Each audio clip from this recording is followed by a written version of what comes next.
Bonjour. Alors, en complément de la vidéo que j'ai proposée où il s'agit de résoudre les équations du second degré par le calcul avec le mode graphique de la calculatrice et avec le mode résolution d'équations. Eh bien, je l'ai fait pour la calculatrice Casio dans cette précédente vidéo. Je vous propose de vous montrer comment on fait avec une Texas. Alors, je rappelle dans un premier temps que pour ce qui est de la résolution graphique de cette équation, dont je sais que les solutions sont moins 1 et moins 3, donc il y a deux solutions, je les ai déjà calculées, eh bien, je dois comprendre que résoudre graphiquement cette équation, c'est en fait aller chercher l'intersection entre la courbe qui représente la fonction associée à x carré plus 4x plus 3, c'est-à-dire f de x égale x carré plus 4x plus 3, je sais que c'est une parabole, et 0, y égale 0, qui lui représente l'axe des abscisses. Le égal signifie simplement intersection. Donc clairement, je vais aller chercher, s'ils existent, les abscisses des points d'intersection entre la parabole qui représente cette fonction et l'axe des abscisses. Alors, voyons comment on fait avec la TI 82.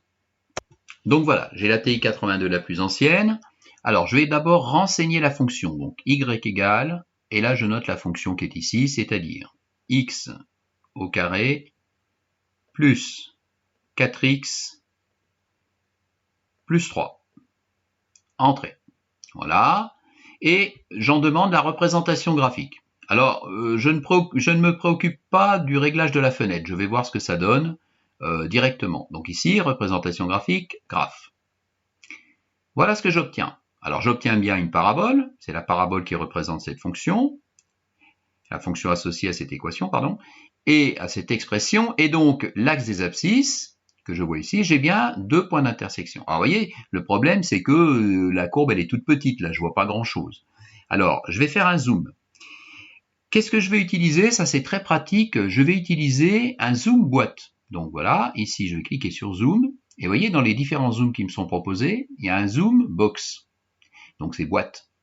Donc je vais cliquer sur 1 ou sur entrée là, puisque je suis sur 1, comme ceci. Alors, la procédure est la suivante. Avec votre pavé de flèche là, vous allez décaler le point. Vous voyez, il bouge là, comme ceci. Je vais le monter un petit peu. Voilà. Mon objectif, en fait, c'est de sélectionner uniquement une petite boîte, comme ceci, pour faire le zoom de la partie qui m'intéresse, c'est-à-dire l'intersection de la parabole et de l'axe des abscisses. Donc une fois que vous avez déplacé votre point, c'est la position d'origine, vous appuyez sur Entrée. Voilà. Le petit point se transforme en carré, et là vous allez agrandir votre boîte. Alors regardez comment on fait. Je vais vers la droite, comme ceci. Vous voyez, ça me fait un trait. Hop, je m'arrête là, ça me suffit, puisque je veux une boîte comme ceci. Et là, avec la petite flèche qui descend, je vais augmenter la largeur de mon rectangle. Voilà, ça me suffit très bien. Et une fois que j'ai sélectionné la boîte qui m'intéresse sur la partie de la courbe que je veux zoomer, j'appuie sur Entrée. Et voilà, là j'y vois déjà un tout petit peu plus clair. Alors une fois que j'ai fait ça, je vais devoir aller chercher les abscisses des points d'intersection entre la courbe, qui est la parabole, et l'axe des abscisses. Alors comment je procède? Bien, vous voyez, au-dessus là, j'ai une touche Calcul. Donc je vais aller faire seconde, puisque c'est en bleu, calcul. Voilà.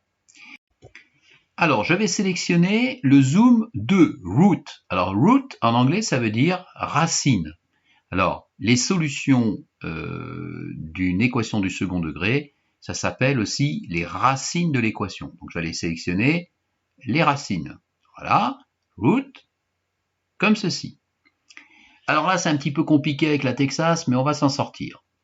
Il me demande en fait d'encadrer le premier point d'intersection ici. C'est-à-dire, il me dit la borne inférieure, lower c'est inférieur, la borne inférieure. Alors c'est très facile, avec mon petit joystick là, je vais décaler le point pour me trouver avant le point d'intersection. Donc je le décale, comme ceci, voilà. Donc là je suis avant le point d'intersection, je mets Entrée.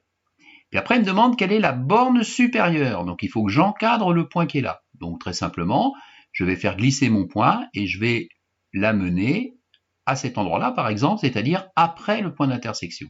Comme ça, j'aurai réalisé un encadrement. Vous voyez, donc je vais décaler. Hop, voilà, je me trouve un petit peu après. Et je dis OK. Je rappuie une fois sur OK. Je ne m'occupe pas de ça, là. Je rappuie sur OK. Et la calculatrice me dit que l'abscisse du point d'intersection, c'est moins 3. C'est la première solution de mon équation. Il n'y a pas d'ordre là, hein, que ce soit moins 1, moins 3 ou moins 3, moins 1, il n'y a aucune importance. Hein. Donc ici, première solution que je trouve, moins 3. Alors, je vais refaire la même chose pour aller déterminer l'abscisse de ce deuxième point d'intersection. Alors, comment je procède? Eh bien, très facilement, seconde calcul, root, donc la racine, voilà, et eh bien, de la même façon, je vais venir encadrer le point qui est là. Donc, je vais mettre un premier point ici, la borne inférieure, un deuxième point de l'autre côté, la borne supérieure. Alors, allons-y. Borne inférieure. Je vais décaler mon point. Voilà. Je me mets là. Je peux me mettre où je veux à partir du moment où je suis avant le point d'intersection. Donc là, c'est bien. La borne supérieure. Donc, je vais décaler mon petit point d'intersection. Voilà. Je me place après le point d'intersection qui est là. Donc, je me place un petit peu plus haut. Bon, là, je suis un petit peu trop haut. Voilà. Par exemple, comme ça. Je mets OK. Je rappuie sur Entrée et la calculatrice me donne la deuxième solution, c'est-à-dire le deuxième abscisse du point d'intersection, x égale moins 1. C'est bien la deuxième solution de mon équation du second degré. Donc vous voyez, rien de bien compliqué. Vous rentrez la fonction, vous représentez graphiquement la courbe, vous faites un petit zoom box, comme je vous l'ai expliqué, pour mieux voir ce que vous faites. Et ensuite, avec le mode second calcul, vous allez chercher les racines, root. Vous encadrez chacun des points d'intersection, s'il y en a, évidemment, parce que imaginez par exemple que la courbe soit au-dessus de l'axe. Il n'y a pas de point d'intersection, ça veut dire que votre équation n'a pas de solution. Si votre parabole ne touche la courbe qu'en un seul point, ça veut dire qu'il n'y a qu'une seule solution. Vous savez, c'est l'histoire de la solution double, moins b sur 2a quand le discriminant vaut 0. Alors, la parabole, elle peut être aussi comme ça. Hein. Voilà. Le principe sera strictement le même. C'est pour ça que je ne vais pas aller au-delà. Je pense que l'explication que je vous ai donnée là vous permettra de résoudre graphiquement toutes les équations du second degré. Alors maintenant, je vais passer à la même chose, mais avec la TI83. Bon, c'est à peu près pareil. Hein. Alors allons-y. On, la même chose que tout à l'heure, y égale, si c'est pas déjà rentré, x carré, enfin c'est strictement la même chose, je pense, hein, plus 4x plus 3, entrée, ça nous permet de le refaire. Je demande le graphique. Voilà. Bon, là, j'y vois pas trop mal, mais par principe, je vais vérifier que j'ai bien le zoom box. Donc, zoom, vous voyez, j'ai le zoom box ici. OK. Donc, je vous rappelle comment on fait. Je décale le petit point qui est là. Voilà. Je le monte un petit peu, comme ceci, de sorte de pouvoir faire un rectangle, comme ça, qui va encadrer la partie qui m'intéresse. Donc, une fois que j'ai mis mon point à l'origine, c'est-à-dire là où je veux commencer mon rectangle, j'appuie sur Entrée. Je décale comme ceci pour obtenir la longueur de mon rectangle et ici, je descends avec la petite flèche pour obtenir la hauteur de mon rectangle. Voilà, ça me fait le zoom de cette partie de courbe. Donc je mets Entrée, comme ceci. Vous voyez, j'y vois bien comme il faut. Ensuite, je vais venir chercher les points d'intersection entre la courbe et l'axe des abscisses. Eh bien, c'est le même principe. Hein. Seconde calcul. Alors là, vous voyez, c'est pas root, hein, c'est la calculatrice, elle est en français. Quoique non, même pas, mais il l'appelle pas root, il l'appelle 0 cette fois-ci. Donc vous voyez, j'ai bien fait de le faire, 0. Donc les zéros de l'équation, c'est les solutions de l'équation. Entrée. Alors vous voyez, encore une fois, la borne gauche. Alors là, il ne demande pas la borne inférieure, il demande la borne gauche. C'est le même principe. Hein. Je vais décaler le petit point qui est là, jusqu'à me placer un tout petit peu avant le point d'intersection. Voilà, comme ça. Il faut que je me place avant le point d'intersection, dans le sens de lecture de l'axe. Je mets Entrée. Il me demande la borne de droite. Donc là, je vais me placer un petit peu après le point d'intersection, avec ma petite flèche. Voilà, comme ceci. Entrée.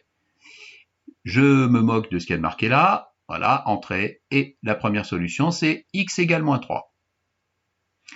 Je recommence pour avoir la deuxième solution. Donc, seconde calcul, le 0, ou les zéros, donc les racines de mon équation.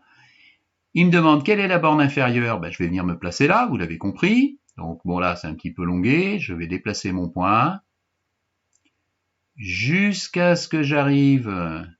Bon, je pourrais m'arrêter là, hein, puisque je suis avant le point d'intersection. Vous voyez d'ailleurs, je vais le faire. Là, je m'arrête là, voilà, ok. Et de toute façon, après, il faut que j'avance encore pour aller de l'autre côté, c'est-à-dire encadrer le point qui est là. Donc voilà, je mets Entrée. Ici, j'appuie une nouvelle fois sur Entrée, et il me donne la deuxième solution, x égale moins 1.